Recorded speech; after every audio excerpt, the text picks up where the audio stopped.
샬롬, 6월 24일 아까베 시간이 돌아왔습니다.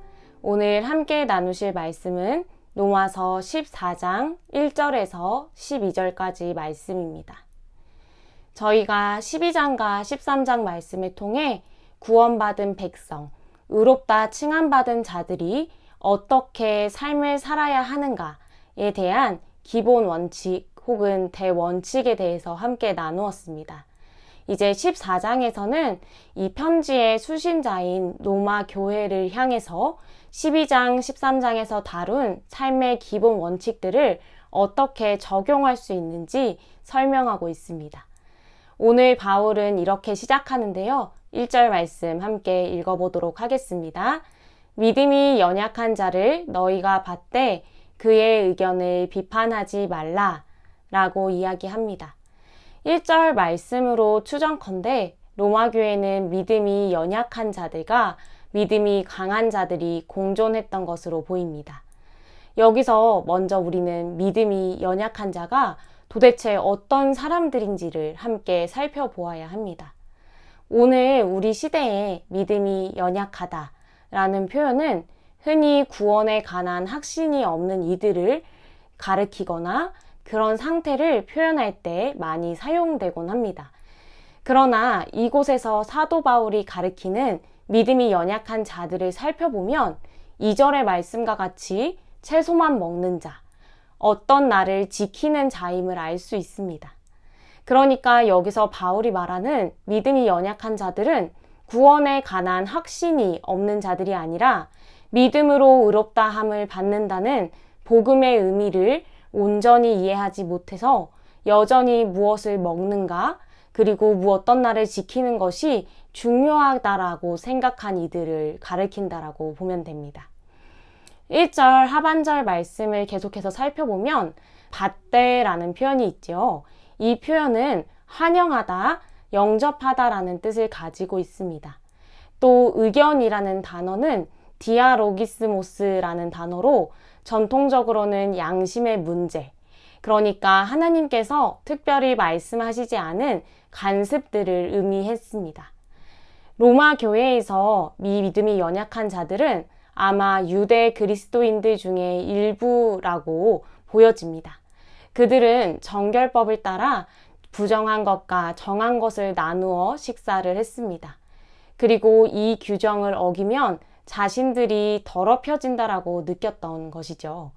이에 반해 믿음이 강한 그리스도인들은 우리가 은혜로 구원받았기 때문에 고기를 먹는 것과 같이 양심의 문제에 관해서는 자유롭게 생각하고 자유롭게 결정할 수 있다고 생각했던 것입니다. 그런데 문제는 로마 교회 안에 이 두 부류의 사람들 간에 3절과 같은 갈등의 모습이 있었다는 것입니다. 3절 말씀 함께 읽어보도록 하겠습니다. 먹는 자는 먹지 않는 자를 업신여기지 말고 먹지 않는 자는 먹는 자를 비판하지 말라. 이는 하나님이 그를 받으셨음이니라. 먹는 자는 믿음이 강한 자, 먹지 않는 자는 믿음이 연약한 자로 해석을 하시면 되는데 믿음이 강한 자들은 믿음이 연약한 자들을 업신여겼다라고 합니다.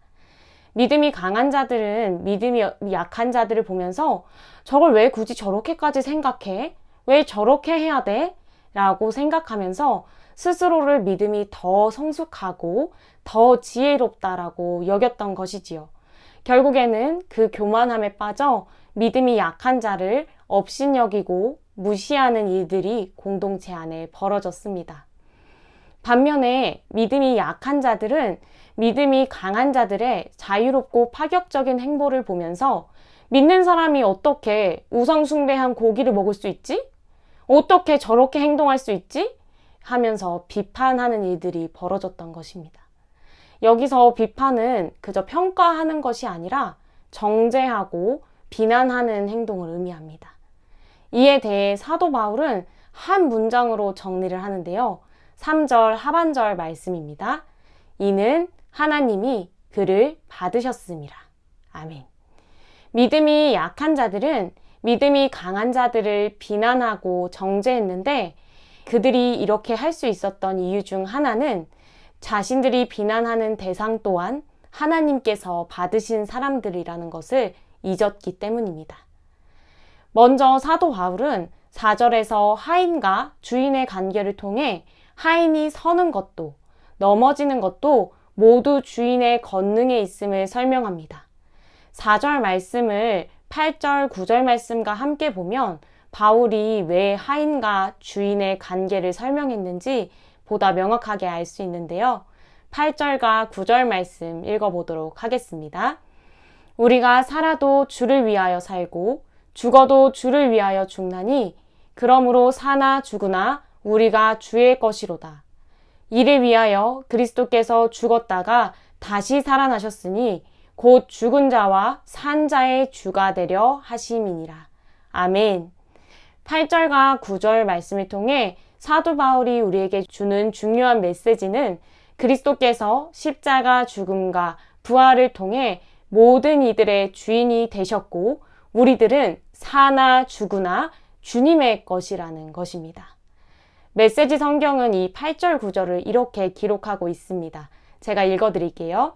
예수께서 사시고 죽으시고 다시 살아나신 이유가 바로 이것입니다. 삶과 죽음의 전 영역에 걸쳐 우리의 주인이 되셔서 서로가 서로에게 행하는 소소한 폭정으로부터 우리를 자유롭게 만드시기 위함이었습니다.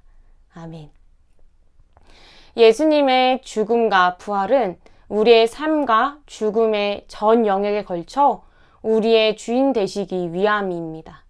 그리고 이 위대한 일을 통해 우리는 모두 주님의 것이 되었습니다.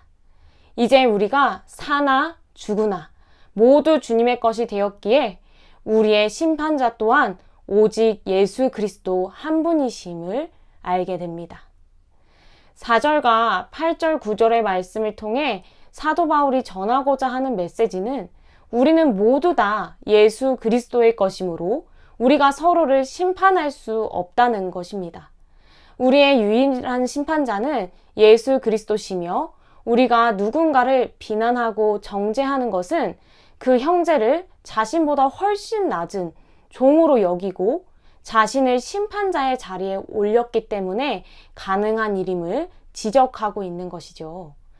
사도 바울은 5절 하반절 말씀을 통해 양심의 문제에 대해서 우리에게 다음과 같이 권면합니다. 각각 자기의 마음으로 확정할지니라. 메시지 성경은 이렇게 기록되어 있습니다. 양쪽 모두 나름의 이유가 있습니다. 각자 자유롭게 자기 양심의 신념을 따르면 됩니다. 이 말씀은 그저 자신의 생각대로 자유롭게 살라는 뜻은 아닙니다. 그때그때 상황과 편의에 따라 자유롭게 선택하라는 뜻도 아닙니다. 오히려 우리가 양심의 문제에 있어서 선택을 하고 그것을 실천할 때 아주 신중해야 한다는 것입니다.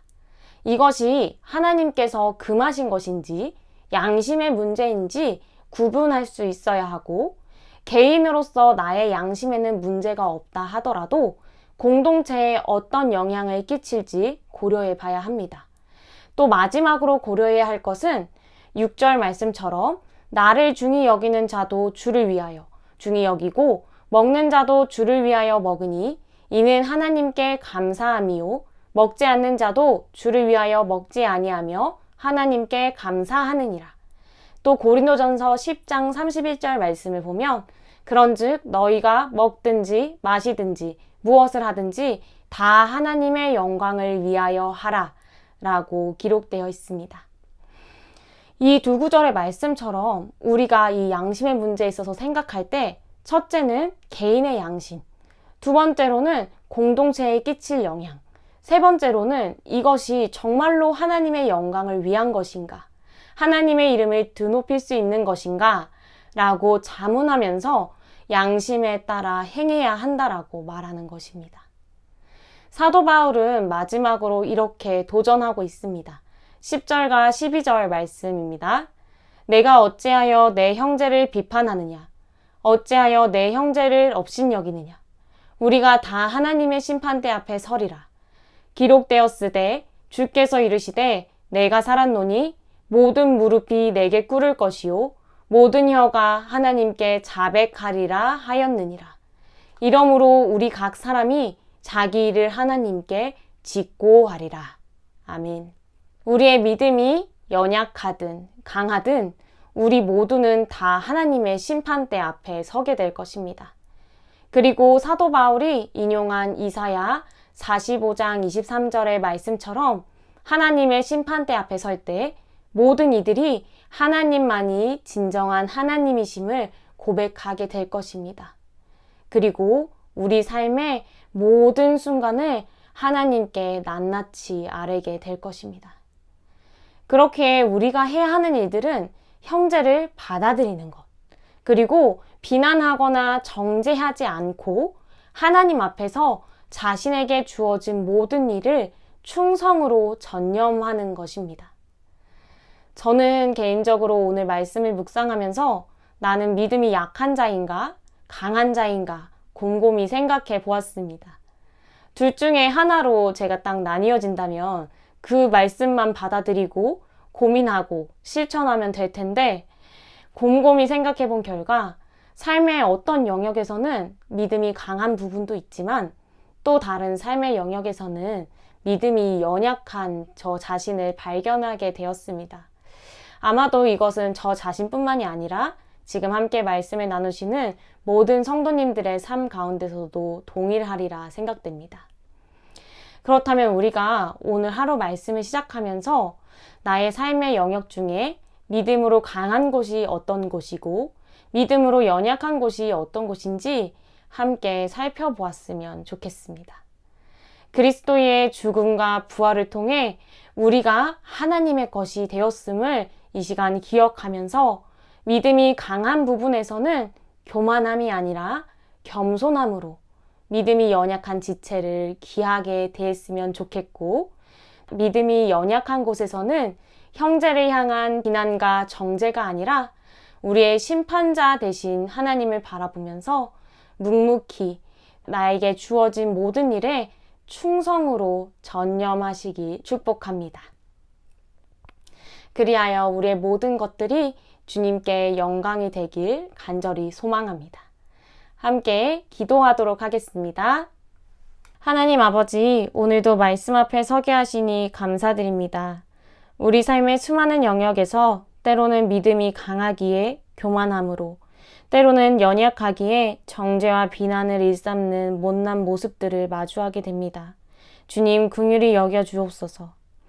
교만함이 아닌 겸손함과 한영함으로 형제를 귀하게 대하게 하시고, 비난과 정죄를 멈추고 심판주 되신 하나님 앞에 겸손함으로 주어진 모든 일들을 충성되게 행하게 하옵소서. 그리하여 오늘 하루 주님을 더욱더 닮아가고 주님께 더욱더 영광 돌려드리는 하루가 되게 하옵소서. 감사드리며 살아계신 예수 그리스도의 이름으로 기도드립니다. 아멘.